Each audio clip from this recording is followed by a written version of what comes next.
Okay, so I want to have a little bell around the neck, so I'm going to do pink again here for the rope.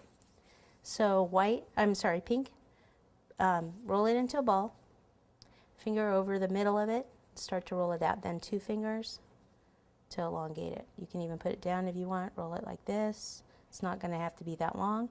It's going to go just kind of from here down to here, like this. Okay, a little bit of water to attach it.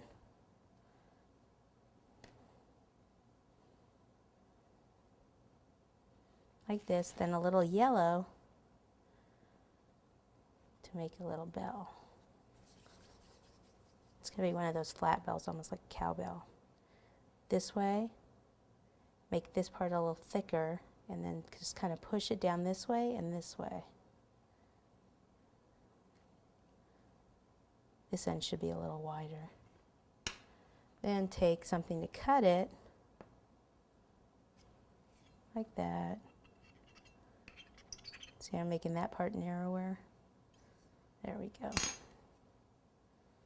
So it gets a little bell here.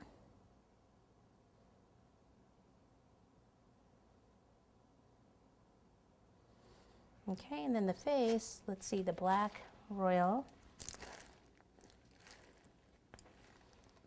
Oh, I have to do the pink of the ears too. So this is just going to get just a little eye, and then a mouth, and then a little nose, like so. We can put a tiny bit of blush in there with the watermelon like we used on the rabbit, like right in here. And then a little pink for the ear here. So very small ball. Whoops.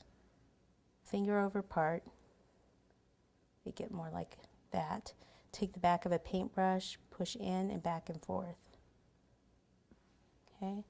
Then in here, take the paintbrush, do the same thing. Kind of open that up, little water, and then put that ear, that piece in there, and then do the same thing, kind of roll back and forth.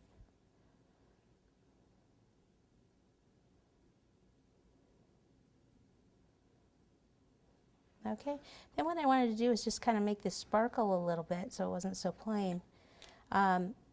This is pixie dust, a vibrant green. I'm going to take a little water and mix it with some water, and then in the little swirls I'm just going to take it and kind of follow the swirls, and it just kind of has a hint of color in there.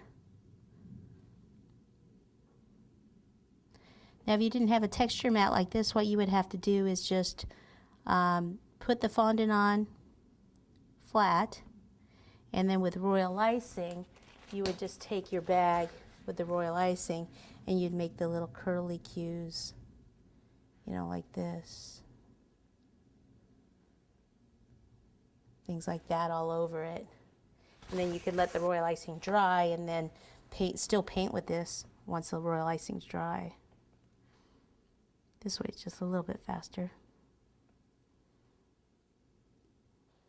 Okay, there's the little lammy. He said just that sparkle really adds a lot, since it's, you know, sheep there, or I'm sorry, lambs are usually just pretty plain. So either this with the texture mat, like I said, just pipe it, you know, with your royal icing and then go over it.